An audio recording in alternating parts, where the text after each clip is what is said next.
devam etmek istiyorduk ama zamanımız kalmamış.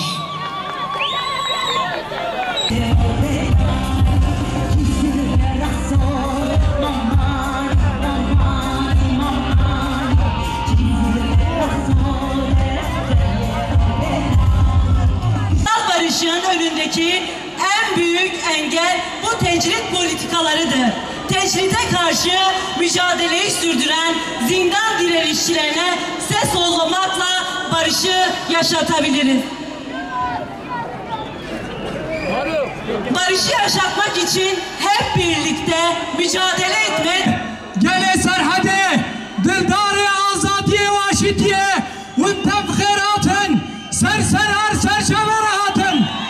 Em bu rezdari sınav dikin, em bejna khval bervedi tavinin, lehemberi seknave, lehemberi coşave ve disa, serserar.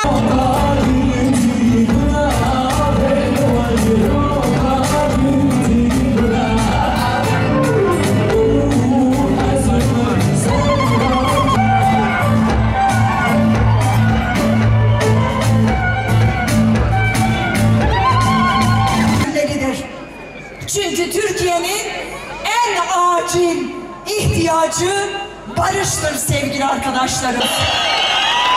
Sevgili arkadaşlarım, ben bugün 1 Eylül Dünya Barış Günü'nde Van'da olmaktan iyi bizimle birlikte atan bütün Van halkına, yine bölgeden gelen Hakkari'den, Ağrı'dan, Iğdır'dan, Muş'tan buraya gelen ve bizimle birlikte olan ama gelmeyen kendi